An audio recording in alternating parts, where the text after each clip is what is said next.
Kita ni hanyalah menumpang dengan keagungan Allah Subhanahu wa taala.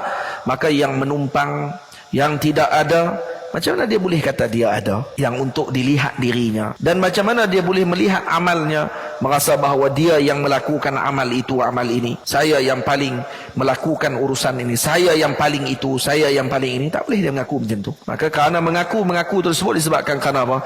Kerana kita memandang diri, melihat bahawa kita punya harga.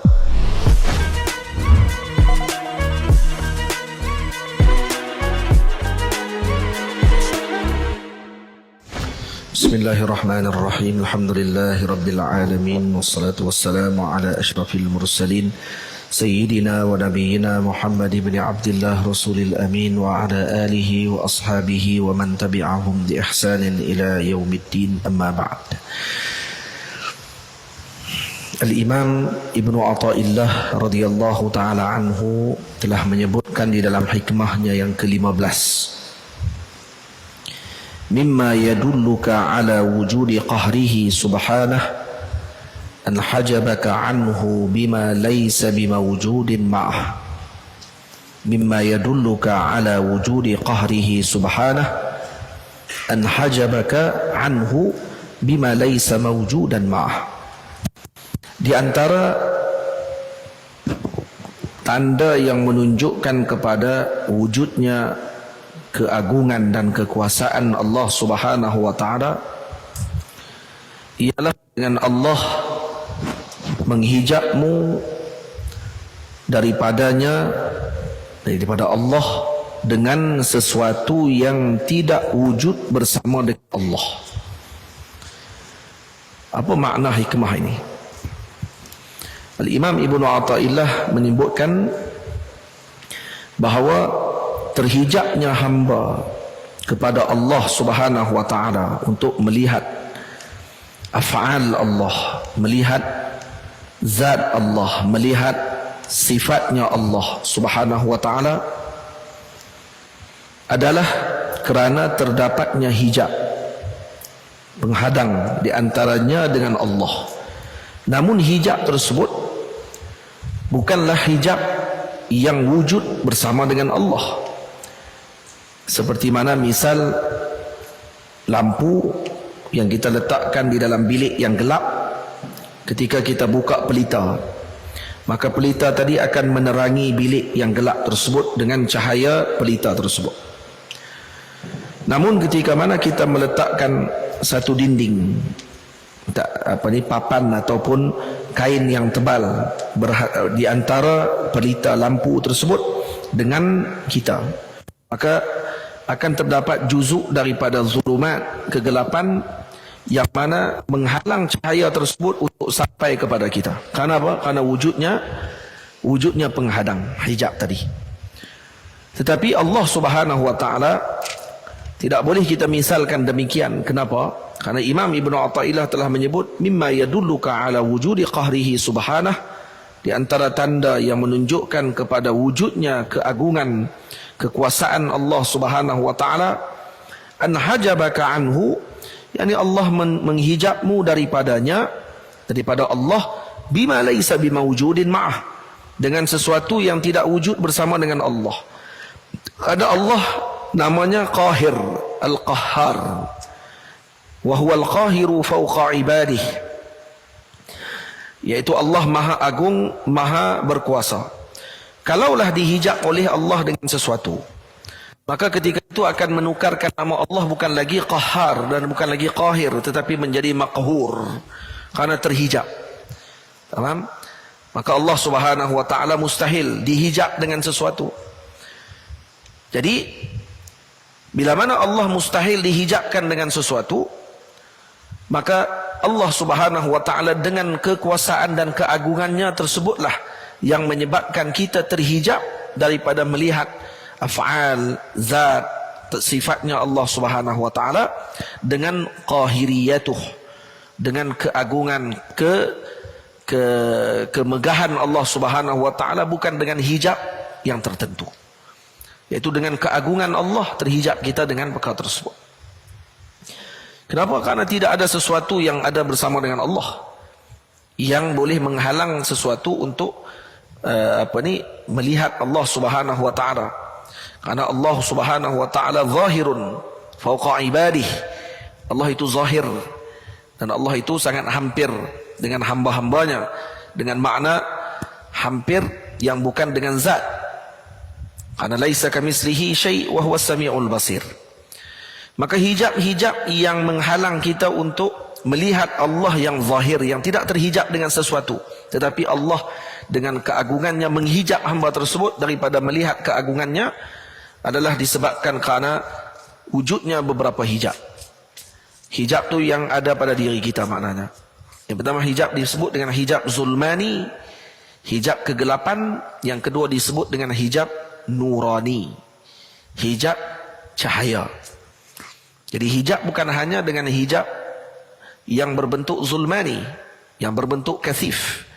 Nah, yakni hijab dengan zulmani kasif, iaitu dengan sesuatu yang gelap dan tebal, yang menghijab kita dengan Allah. Ini adalah hijab yang berlaku kepada awam an-nas, kebanyakan manusia awam yang bukan mencapai peringkat khawas di kalangan para kekasih-kekasih Allah Ta'ala seperti kita. Yang seperti kita yang awam di kalangan kita ni adalah terhijab dengan hijab ini. Hijab zulmani disebut. Hijab zulmani ini dia akan memandang kepada kemuliaan dirinya. Dia akan memandang kepada wujudnya sesuatu selain Allah. Dia akan memandang bahawa adanya taksir kepada sesuatu yang lain selain daripada Rabbul Jalil. Kalau tu kita takut dengan hantu. Kalau tu kita takut dengan binatang buah. Kerana tu kita takut ketika mana dalam bank kita tak ada duit. Kerana tu kita takut kata kereta kita tak ada minyak. Kerana tu kita takut kalau kata makanan tidak cukup. Kerana tu kita takut. Kerana tu kita takut. Kerana tu kita takut. Tidak. Kenapa? Karena ada hijab lain. Dia panggil hijab zulmani kasif. Yang ni dia memandang ada sesuatu yang lain yang juga ada taksir. Walaupun dia tidak beriktikad macam tu. Karena kalau iktikad macam tu kafir. Secara mutlak kafir. Orang tersebut kalau dia kata ada sesuatu yang berkuasa selain daripada Allah. Nah, dia tidak beriktikad macam tu, tapi jauh di sudut hatinya ada perasaan tu. Dia akan jadi bimbang. Dia akan jadi takut. Dia akan keyakinan. Dia tawakal kepada Allah Subhanahu wa taala kerana memandang kepada adanya taksir kesan kepada benda lain selain daripada Allah. Ini dipanggil hijab zulmani. Murid kalau ada hijab zulmani, maka dia akan memandang. Dia kata dia yang hafal, kalau saya tak ingat, maka saya yang tak ingat. Dia memandang dirinya tadi ada kemampuan, kekuatan. Dia ada pandang dirinya tadi dengan kemuliaan. Guru ketika ada hijab zulmani, dia akan menganggap bahawa dia yang memahamkan muridnya, dia yang memberikan kepada muridnya, dia yang berjasa kepada muridnya, dia yang ini dan seumpamanya. Ayah, ibu, seumpamanya semua akan, kalau kata terkena dengan hijab ini, maka hijabnya zulmani. Dan hijab zulmani ini tidak selamat daripada azab dan su'ul hisab, buruknya hisab daripada Allah. Kenapa? Karena kita hanya hidup di dalam muka bumi Allah Ta'ala dan kemudian kita mengharap kepada selain Allah. Itu dia hijab dia. Yang kedua dipanggil hijab nurani. Hijab nurani ini ada kepada sebahagian khawas, orang-orang yang mulia. Macam mana hijab nurani? Dia memandang bahawa segala perbuatan dia bertauhid pada sifat dan juga asma. Dia bertauhid pada sifat dan Allah, sifatnya Allah. Dia bertauhid pada asma'nya Allah Subhanahu wa taala, nama-nama Allah, sifat-sifatnya Allah. Tetapi pada af'al dia memandang bahawa dia mempunyai daya dan kekuatan dan usaha melakukan amal, lalu dia terbit perasaan bangga dengan amal yang dia lakukan, memandang amal tadi daripada dia. Maka itu hijab. Amal dia lakukan dan kemudian dia merasakan bahawa ini adalah anugerah yang Allah Ta'ala berikan kepadanya untuk dia menjadi orang yang mulia. Lalu memandang dirinya tadi yang melakukan amal tersebut. Maka ada hijab. Tapi hijab tu hijab apa? Hijab nurani. Maksudnya hijab bukan mesti zulmani, mesti gelap saja. Ada hijab dengan cahaya kemuliaan, lalu terhijab dengan cahaya tersebut. Seperti mana orang yang buta, Ketika mana dia memandang terus kepada matahari secara terus, maka terhijab matanya daripada memandang selepas itu. Jadi kita tengah panah macam ni, sekali kita masuk dalam bilik yang gelap, jadi mata kita akan jadi berpinau. Macam tu dipanggil hijab nurani dipanggil. Jadi terpana sekejap. Dia terpana dengan amalan dia. Dia terpana dengan ilmunya. Dia terpana dengan kelebihan yang Allah Ta'ala berikannya kepadanya, dan dia terlupa yang tu semua daripada Allah. Dia ternampak pada diri dia saat benda tu. Bila nampak pada diri sendiri pada waktu tersebut, maka wujudnya hijab pada waktu itu dengan hijab nurani. Ini pun tidak selamat. Tetapi kena cepat untuk kembali kepada Allah Azza wa Jal bagi mengelakkan daripada dia terus terhijab daripada perkara tersebut. Para a'immah, para ulama salihin, awliya Allah Subhanahu wa taala memandang tidak ada wujud bersama dengan Allah, hanya Allah sahaja yang wujud hakiki. Hal lain semuanya adalah termasuk daripada benda yang fana. Maknanya benda yang tidak layak untuk kita katakan ia sebagai wujud hakiki. Karena wujud kita adalah wujud bil ghair. Wujud kita dengan sebab Allah menjadikan kita, bermakna dari Adam kepada wujud. Jadi bermakna asalnya Adam, maka asluna Adam wal wujud far'un lana. Betul tak? Asal kita Adam dan wujud adalah fara'. Maka dia tidak layak untuk disebut sebagai wujudun hakiki. Karena wujud hakiki mesti wujudnya asli. Usulnya adalah wujud seperti Allah Azza wa Jalla. Ini yang dipaham daripada kalam para awliya Allah Subhanahu wa taala. Bukan mereka menafikan wujud benda. Maka mereka mengatakan bahawa ini tidak ada di depan kita. Ini dipanggil sofastaiyun. Kelompok sofastaiyun yang menafikan wujud. Ini tak ada, buku tak ada, kitab tak ada, amal tak ada, kamu tak ada, saya pun tak ada, semua tak ada. Dia panggil inadiyah. Kelompok inadiyah, dia inad, menafikan wujud tu, menafikan kebenaran. Dia panggil al-haq, orang panggil apa? Dia panggil tidak ada hakul mutlak. Dia panggil semuanya berhak untuk mendapatkan hak, hatta kalau tidak hak sekalipun. Ini dipanggil golongan inadiyah. Kita bukan inadiyah, para wali, para sufi dalam kitab Al-Imam Ibnu Athaillah dan para a'immah yang lain, bukan mereka ni orang yang sofastaiyun. Karena as-sufi hum aqalun nas. Manusia yang paling berakal adalah kelompok sufi. Karena itu Al-Imam Syafi'i radhiyallahu taala anhu mengatakan, sahibtu sufiyata, saya berteman dengan para sufi dan saya mendapatkan dua faedah yang besar. Yaitu yang pertama, al-waqtu illam taqta'hu qata'ak. Waktu kalau kamu tidak memotongnya dan tidak menggunakan pada dengan tempat dengan sepatutnya, maka dia akan memotongmu. Yang kedua, an-nafsu illam yashghalhu bil haqq qad shaghalathu bil batil. Nafsumu, jiwamu kalau tidak disibukkan dengan hak, dengan Allah, maka akan disibukkan dengan kebatilan. Apalagi benda yang paling besar dalam muka bumi Allah Ta'ala mainkan dengan dua benda ni, yang mereka telah beramal dengan hadis Nabi SAW. Ni'matani maghbunun ala kathirin minan nas, al-sihhatu wal faragh. Kesihatan dan juga masa lapang. Dan kedua-duanya tadi adalah amal daripada hadis Nabi SAW. Maka keluar ucapan yang disebutkan tadi oleh Imam Syafi'i. Maka sufi adalah aqalun nas, mereka yang paling berakal. Lalu para sufi mengatakan, kanallah walam yakun syai'un ma'ah. Allah Subhanahu wa taala sedia kala dan tidak ada bersama dengan Allah sesuatu pun. Pemaknanya, maknanya mereka tidak memandang sesuatu itu mawujud sehingga menghalang mereka dengan Allah. Kita kalau kata nampak ni tiang pintu tu wujud, tidak, maka akan menyebabkan terhalang bagi kita untuk nampak dinding di belakang tiang tersebut, di belakang pintu tu. Pintu tu ketika tutup, kenapa kita terhalang ketika tutup pintu tu untuk nampak pemandangan bukit di belakang? Karena kita memandang pintu tu wujud. Tidak, karena memandang pintu tu wujud, maka kita terhalang untuk melihat bukit yang indah di belakang. Tapi cuba perasan, pernah tak buat satu apa ni yang panggil apa, proses kajian yang buat macam ni, ambil pen, kita ambil pegang pen, apa pegang ni, ini tebal sangat ni, Kalau kita ambil pen lah. Ambil pen. Ni pen. Cuba ambil pen ni. Cuba tengok dengan pen ni dan kemudian tengok ke buku ni. Ambil pen, pegang, sambil tengok, sambil ke buku tu. Dan terus tengok kepada tumpuan kita yang asal. Maka waktu tersebut, kalau kita perasan, pen ni akan jadi kabur. Betul tak? Pen ni akan jadi kabur dan kita akan melihat kepada yang di depan kita. So kita akan nampak pada waktu tersebut yang terhalang oleh pen. Tapi kalau kita menumpu kepada pen, maka yang belakang akan kabur. Dia akan salah satu. Jadi di pen termasuk daripada apa? Contoh kepada penghalang. Jadi kita kata tu kecil. Kalau hak besar macam ni, hatta besar sekalipun. Kerana hak ni penghalang, ni pun penghalang. Sama aja. Tak ada beza apa.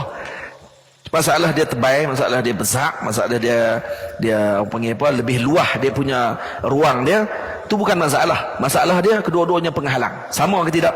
Sama pada sudut penghalang. Tetapi kenapa yang ni kita boleh tengok? Karena kita ada ruang untuk fokus. Kenapa yang ni kita tidak boleh untuk kita laksanakan? Karena kita kata tidak ada ruang untuk fokus. Sebenarnya bukan tidak ada ruang, karena kita yang tidak memberi ruang. Itu juga pintu. Bagaimana awliya Allah boleh melihat di sebalik pintu? Maka kita tidak heran pada waktu tersebut. Kenapa? Kerana mereka tidak melihat kepada yang di depan mereka itu wujud. Kerana yang wujud bagi mereka pada waktu tersebut adalah yang di sebalik tersebut, hijab tadi, yang tidak terhijab dengan sesuatu, iaitu Allah Azza wa Jalla. Maka Allah membuka segala hijab tersebut sehingga mereka mampu melihat perkara yang tidak dilihat oleh makhluk Allah Subhanahu wa taala yang lain. Tamam. Jadi sebab tu apa ni, hijab yang dimaklumkan oleh al-Imam di sini bukan mesti dengan makna maksiat. Kata sini al-Imam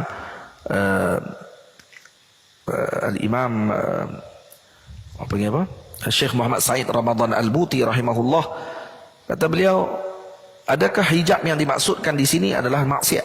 Tidak semestinya. Karena ada maksiat yang mendekatkan hamba tadi kepada Allah Subhanahu wa taala, maka maksiat tadi adalah bukan hijab sebenarnya, tapi ia adalah sebagai sebab untuk dia sampai kepada Allah dengan tawaduk, dengan tidak memandang bahawa dirinya tadi punya haul wa quwwah, kekuatan dan daya, tidak memandang bahawa dirinya yang kemah hebat. Tetapi mana yang menjadi hijab? Yang menjadi hijab adalah maksiat yang diliputi dengan takabur. Karena waktu itu dia memandang dirinya ada kemampuan, kekuatan, daya. Maka karena itu Allah menjauhkan orang-orang yang begini daripada mendapatkan kemuliaan dan mendapatkan kedudukan di sisi Allah Subhanahu wa taala. Maka dalil kepada agungnya Allah, Allah menghijabmu daripadanya dengan sesuatu yang tidak wujud pun di sisi Allah. Allahu zahir, Allah zahir, tetapi kita tidak melihat Allah. Sebab kita ni boleh untuk melihat dengan pelbagai bentuk apa ni penglihatan. Yang disebutkan oleh al-Imam Ibnu Abbad An-Nafzi Ar-Randi radhiyallahu taala anhu, kata beliau, ada di kalangan hamba Allah Subhanahu wa taala yang mana untuk mendapatkan hijab di sini maka kita kena berlawanan dengan sifat Allah. Kalau sifat Allah qahar, maka kita kena jadi hamba yang tawaduk, baru kita akan mendapatkan anugerah tersebut. Kalau Allah itu wujud hakiki, maka hamba kena bersifat dengan fana, maka Allah akan beri anugerah tadi. Karena Allah telah menyebutkan al-kibriya'u ridai wal 'azam, al-kibriya'u ridai wal 'azam, al-kibriya'u izari wal 'azamatu ridai, wal kibriya'u ridai. Azamah itu adalah izarku dan kibriya, takabur itu adalah izar apa ni, ridaku, pakaianku. Maknanya di sini ini adalah sifatku yang lazim bagiku. Tiba-tiba kamu ambil pakai pakaian tersebut, kamu tak akan dibuka oleh Allah hijab tadi sampai bila-bila. Maka kena ambil sifat berlawanan dengan sifat tadi, yaitu sifat apa? Kalau Allah bersifat dengan sifat qahar, kita kena bersifat dengan rendah, zul, kelemahan, kerendahan dan seumpamanya. Kalau Allah bersifat dengan wujud hakiki, maka kita kena bersifat dengan al-fani, yaitu bersifat dengan fana. Atau fana ni ada tiga wajah bagi fana. Fana pertama, fana fil af'al. Kita fana pada fi'ilnya Allah, perbuatannya Allah. Maka kita akan menyebut la fa'ila illallah. Tidak ada perbuatan melainkan Allah sahaja yang melakukan perbuatan tersebut. Yang ini yang dipaham oleh para awliya Allah Subhanahu wa taala. Yang kedua, fana fi sifat. Kita fana pada sifat Allah. Jadi la hayy, la alim, wala qadir, wala murid, wala sami', wala basir, wala mutakallim 'ala al-haqiqah illa Allah. Tak ada sifat apa bagi kita. Kita ni tak ada apa. Tak ada rasa alim, tak ada rasa reti, tak ada rasa hebat, tak ada rasa kemah, tak ada rasa kaya, semuanya Allah. Itu baru dipanggil fana fi sifat. Jadi kalau ada lagi duk rasa dalam hati tu, duk rasa nak kena mulia, nak rasa nak kena gini, nak kena gini, maka pada ketika tersebut dimuliakan lain, merasa dan juga menginginkan untuk dimuliakan lain, dua perkara yang berbeza. Maka kalau ada rasa tersebut, maka dia masih tidak fana fi sifat, maka ini masih lagi bahaya. Yang ketiga, fana fi zat. Fana fi zat inilah dengan makna la mawjud 'ala al-itlaq illa Allah taala. La mawjud 'ala al-itlaqi illa Allah taala. Tidak ada mawjud secara mutlak, nah, melainkan Allah Subhanahu wa taala, melainkan Allah sahaja yang wujud pada waktu tersebut. Jadi ini yang dipaham daripada ayat Allah, kullu syai'in halikun illa wajhah. Setiap sesuatu itu halik, hancur, melainkan wajahnya Allah. Ramai orang bila syarah ayat ni, Maulana Syekh Yusri kata akan syarah akan hancur ketika hari kiamat nanti. La, kata Maulana Syekh, kalimatu halik inda ulama'il lughah ta'ani fil hal wa fid dawam. Karena dia isim fa'il. Nah, maksudnya halikun al-an wa halikun 'ala dawam. Maksudnya kita ni bukan halik dengan makna hancur pada waktu ketika mana Allah Subhanahu wa taala menghancurkan alam. Tak, hancur tu sejak pada sekarang. Yani la syai' maknanya. Kita tidak ada sesuatu pun. Fana fi zat maksudnya. Fana fi sifat dan fana fil af'al maknanya kullu syai'in halikun illa wajhah, dengan maksud yang wujud hakiki hanya zatullah ta'ala, wajah Allah dengan makna zat Allah yang maha suci saja yang wujud secara hakiki, lain daripada tidak wujud secara hakiki. Kalau ada iman ini, kalau hikmah ini dipahami dengan baik, maka orang ni tak akan ada perasaan apa? Bimbang. Kenapa? Karena yang menjaminnya adalah Syaribi. Yang menjaminnya siapa dia? Allah. Cara jawab tu sambil-sambil mata kuyu kan. Yang menjaminnya Allah. Nah, kerana kita nak bimbang apa? Allah yang jamin kita. Nak bimbang apa kalau kata Allah yang telah meletakkan perlindungan tadi kepada kita? Takkan kata ada pembimbangan pada waktu tersebut. Moga-moga kita dapat memahami perkara hikmah yang ke-15 ni dengan baik, dan kita dapat tatbikkan dalam kehidupan kita. Karena hikmah Al-Imam Ibnu Athaillah bukanlah hanya untuk dibaca, tetapi untuk diamalkan dan untuk kita hadirkan tauhidul haqiqi dalam hati kita. Maka amalkan. Cuba tengok. Nah, hari ini letak la fa'ila illallah, la hayy, la quwwata, la hawla wa la quwwata illa billah. La mawjud haqiqatan illallah. Tak ada mawjud yang hakiki melainkan Allah. Kita ni hanyalah menumpang dengan keagungan Allah Subhanahu wa taala. Maka yang menumpang, yang tidak ada, macam mana dia boleh kata dia ada? Yang untuk dilihat dirinya. Dan macam mana dia boleh melihat amalnya, merasa bahawa dia yang melakukan amal itu, amal ini. Saya yang paling melakukan urusan ini, saya yang paling itu, saya yang paling ini. Tak boleh dia mengaku macam tu. Maka kerana mengaku tersebut disebabkan kerana apa? Kerana kita memandang diri, melihat bahawa kita punya harga. Naam, anta ghalin 'inda Allah. Lakin bi haisiyatil ukhra, dengan makna yang lain, dengan maksud untuk kamu menghargai keadaan kamu itu sebagai hamba-Nya Allah Subhanahu wa taala, bukan sebagai sesuatu yang meletakkan diri sebanding dengan Tuhanmu yang Maha Agung, walaupun kamu tidak berniat begitu, tetapi sudut hati ada perasaan tu. Karena hujungnya lah sekali menganggap dia yang hebat, dia yang reti, dia yang tahu, dia yang alim, dia yang segala-galanya. Moga Allah ampunkan kita dengan taksirnya kita terhadap segala perbuatan yang telah kita lakukan yang bercanggah dengan syariat dan juga yang bercanggah dengan apa yang telah ditetapkan oleh Allah Subhanahu wa taala.